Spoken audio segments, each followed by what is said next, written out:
रात की चीख। सुदूर गांव के एक कोने में एक पुरानी हवेली खड़ी थी। हवेली के बारे में लोगों का मानना था कि वहां आत्माओं का वास है। उस हवेली को देखकर ही लोगों की रूह कांप जाती थी। हवेली का मालिक एक अमीर जमींदार था, जिसकी मौत एक रहस्यमय परिस्थिति में हुई थी। उसकी मौत के बाद हवेली में अजीबोगरीब घटनाएं होने लगीं। राजू, जो उस गांव का एक युवक था, उन कहानियों पर विश्वास नहीं करता था। उसने अपने दोस्तों से कहा, मैं एक रात इस हवेली में बिताऊंगा और साबित करूंगा कि ये सब महज अफवाहें हैं। उसके दोस्तों ने उसे रोका, लेकिन राजू ने किसी की नहीं सुनी। एक रात राजू हवेली की ओर चल पड़ा।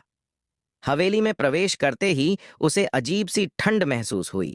हवेली के अंदर सब कुछ धूल से ढका हुआ था। उसने अपने साथ लाई हुई मोमबत्ती जलाई और चारों ओर देखना शुरू किया। जैसे ही रात गहरी होती गई, हवेली में अजीब आवाजें सुनाई देने लगीं। पहले तो राजू ने उन आवाजों को नजरअंदाज किया, लेकिन धीरे धीरे आवाजें तेज और भयानक होने लगीं। अचानक उसे एक दरवाजे के पीछे से किसी के रोने की आवाज सुनाई दी। राजू ने हिम्मत जुटाकर दरवाजा खोला तो उसने देखा कि वहां एक सफेद साड़ी में एक औरत खड़ी थी, जिसका चेहरा खून से सना हुआ था। राजू के पैर थरथराने लगे, लेकिन उसने हिम्मत नहीं हारी। उसने औरत से पूछा, तुम कौन हो और यहां क्या कर रही हो? औरत ने बिना कुछ कहे उसकी ओर इशारा किया और फिर गायब हो गई। अचानक राजू को लगा कि उसके कंधे पर किसी ने हाथ रखा है। उसने पीछे मुड़कर देखा तो वहां कोई नहीं था।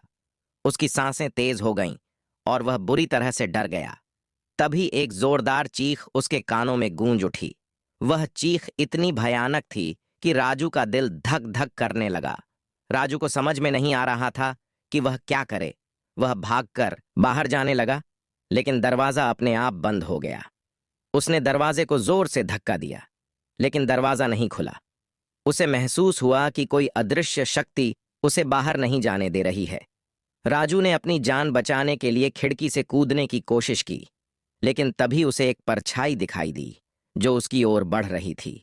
वह परछाई कोई और नहीं बल्कि वही औरत थी, जिसका चेहरा खून से सना हुआ था। औरत ने अपनी ठंडी और बेजान आंखों से उसे देखा और कहा, तुम यहां से नहीं जा सकते। राजू की चीखें हवेली की दीवारों से टकराकर गूंजने लगीं। अगले दिन सुबह जब उसके दोस्त हवेली पहुंचे तो उन्होंने राजू को बेहोश पाया। उसके चेहरे पर भय का गहरा असर था और वह बार बार बड़बड़ा रहा था, वह औरत, वह मुझे नहीं जाने देगी। उस घटना के बाद राजू कभी भी उस हवेली की ओर नहीं गया। वह हमेशा कहता था, कुछ रहस्य कभी नहीं सुलझाए जाने चाहिए, और उस हवेली की कहानियां और भी भयानक होती गईं। गांव के लोग आज भी उस हवेली के पास जाने से डरते हैं और कहते हैं कि रात की चीखें अब भी वहां गूंजती हैं। रहस्यमयी किताब राजू की हवेली से लौटने के बाद की हालत ने पूरे गांव को हिला दिया था। उसके अनुभव ने गांव वालों को और भी अधिक डरा दिया। लेकिन एक व्यक्ति था जो इन कहानियों पर यकीन नहीं करता था। उसका नाम था दीपक। दीपक एक शहर से पढ़ाई करके लौटा युवक था, जो तर्क और विज्ञान में विश्वास रखता था। दीपक ने तय किया कि वह इस रहस्य को सुलझाएगा। उसने राजू से मिलने का निश्चय किया। जब दीपक राजू के पास पहुंचा तो उसने देखा कि राजू अब भी उस घटना के बाद सदमे में था। दीपक ने राजू से पूछा, राजू, उस रात हवेली में क्या हुआ था? मुझे सब कुछ विस्तार से बताओ। राजू ने कांपती आवाज में बताया। दीपक, वहां एक औरत थी जिसका चेहरा खून से सना हुआ था। उसने कहा कि मैं वहां से नहीं जा सकता। उसकी चीखें आज भी मेरे कानों में गूंजती हैं। दीपक ने राजू की बातों को ध्यान से सुना और तय किया कि वह खुद हवेली जाकर इस रहस्य का पता लगाएगा। उसने अपने कुछ दोस्तों को साथ लिया और एक रात हवेली की ओर चल पड़ा। हवेली पहुंचते ही दीपक और उसके दोस्तों ने वहां का जायजा लेना शुरू किया। दीपक ने मोमबत्ती जलाई और चारों ओर देखना शुरू किया। अचानक उसे एक पुरानी अलमारी दिखाई दी। अलमारी को खोलने पर उसे एक पुरानी किताब मिली। किताब बहुत ही पुरानी और धूल से भरी हुई थी। दीपक ने किताब को साफ किया और पढ़ना शुरू किया। उसमें हवेली की कहानी लिखी थी। वह औरत हवेली के मालिक की पत्नी थी, जिसे जमींदार ने अपने धन के लिए मार डाला था। उसकी आत्मा अब भी न्याय की तलाश में हवेली में भटक रही थी। दीपक ने अपने दोस्तों से कहा, हमें इस आत्मा को शांति दिलानी होगी, तभी इस हवेली का रहस्य सुलझेगा। उन्होंने मिलकर एक योजना बनाई। अगले दिन उन्होंने गांव के पंडित से मिलकर आत्मा की शांति के लिए पूजा का आयोजन किया। पूजा के दौरान हवेली में फिर से अजीब घटनाएं होने लगीं, लेकिन दीपक और उसके दोस्त डरे नहीं। उन्होंने पूरे विधि विधान से पूजा की और आत्मा से क्षमा मांगी। धीरे धीरे हवेली में शांति फैलने लगी। पूजा खत्म होने के बाद दीपक ने महसूस किया कि हवेली में अब वह डरावना माहौल नहीं था। दीपक ने राजू और गांव वालों को बताया कि अब हवेली सुरक्षित है। उस दिन के बाद से हवेली में कोई अजीब घटना नहीं घटी। राजू भी धीरे धीरे अपने सामान्य जीवन में लौट आया। गांव के लोग दीपक के साहस और बुद्धिमत्ता की तारीफ करने लगे। उन्होंने हवेली को फिर से बसाने का निश्चय किया। उस पुरानी और भयानक कहानी का अंत हुआ और हवेली एक बार फिर से खुशहाल जगह बन गई। लेकिन दीपक ने एक बात सीखी कि कुछ रहस्य वास्तव में अदृश्य शक्तियों के होते हैं, जिन्हें विज्ञान से परे समझना पड़ता है। नया खतरा हवेली की पुरानी कहानी खत्म हो चुकी थी और गांव वाले धीरे धीरे अपनी सामान्य जिंदगी में लौट रहे थे। लेकिन दीपक की उत्सुकता अब भी खत्म नहीं हुई थी। उसे उस पुरानी किताब में लिखी हर बात जानने की इच्छा थी। उसने उस किताब को अपने पास रखा और उसे गहराई से पढ़ने का फैसला किया। एक रात दीपक ने किताब पढ़ते पढ़ते एक नया अध्याय खोज निकाला, जिसमें हवेली के तहखाने का जिक्र था।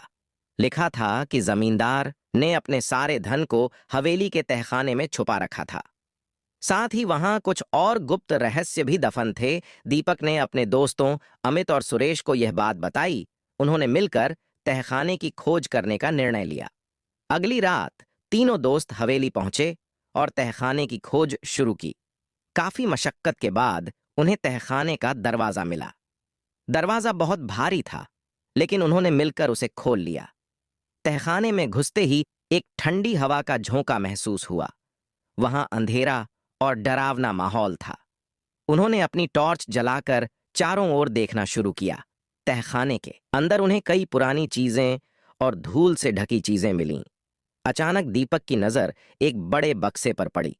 बक्सा बहुत भारी था और उसे खोलना आसान नहीं था। तीनों दोस्तों ने मिलकर बक्सा खोला। बक्से के अंदर सोने के सिक्के, गहने और कुछ दस्तावेज थे। साथ ही उन्हें एक पुरानी चिट्ठी भी मिली। चिट्ठी पढ़ते ही दीपक के चेहरे का रंग बदल गया। उसमें लिखा था, जो भी इस बक्से को खोलेगा उसे जमींदार की आत्मा का सामना करना पड़ेगा। उसकी आत्मा अब भी अपने धन की रक्षा कर रही है। तभी अचानक तहखाने में अजीब आवाजें आने लगीं। दीपक, अमित और सुरेश ने चारों ओर देखा, लेकिन वहां कोई नहीं था। लेकिन अचानक उन्हें लगा कि एक अदृश्य शक्ति उन्हें घूर रही है। एक भयानक आवाज गूंजने लगी, तुमने मेरा धन छुआ, अब तुम मेरे श्राप से नहीं बच सकते। दीपक और उसके दोस्तों ने डर के मारे तहखाने से भागने का प्रयास किया, लेकिन दरवाजा अपने आप बंद हो गया। उन्होंने दरवाजा खोलने की कोशिश की, लेकिन वह नहीं खुला। तभी एक परछाई उनके सामने प्रकट हुई।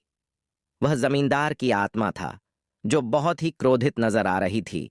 अमित और सुरेश ने डर के मारे चिल्लाना शुरू कर दिया, लेकिन दीपक ने हिम्मत जुटाकर आत्मा से कहा, हम यहां तुम्हारे धन के लिए नहीं आए थे, हम सिर्फ इस रहस्य को सुलझाना चाहते थे। कृपया हमें जाने दो। आत्मा ने गुस्से में कहा, तुमने मेरे धन को छुआ है, अब तुम्हें मेरी सजा भुगतनी होगी। तभी दीपक ने उस पुरानी किताब से एक मंत्र पढ़ा, जो आत्माओं को शांत करने के लिए था। मंत्र पढ़ते ही आत्मा की शक्ति कमजोर पड़ने लगी और तहखाने का दरवाजा अपने आप खुल गया। तीनों दोस्तों ने बिना समय गंवाए वहां से भागने में ही समझदारी समझी। बाहर आते ही उन्होंने तय किया कि वह कभी भी उस तहखाने की ओर नहीं जाए। दीपक ने सोचा कि कुछ रहस्य हमेशा रहस्य ही रहने चाहिए और उन्हें छेड़ना नहीं चाहिए। हवेली का रहस्य भले ही सुलझ गया था, लेकिन उसका डर अब भी जिंदा था। गांव वाले भी उस घटना के बाद और भी सतर्क हो गए थे और उन्होंने तहखाने को हमेशा के लिए बंद करने का फैसला किया।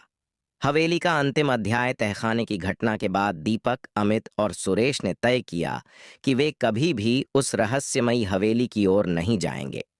लेकिन दीपक के मन में अभी भी कई सवाल थे। वह सोचता था कि क्या सच में जमींदार की आत्मा अब भी वहां है या फिर कोई और गहरा रहस्य।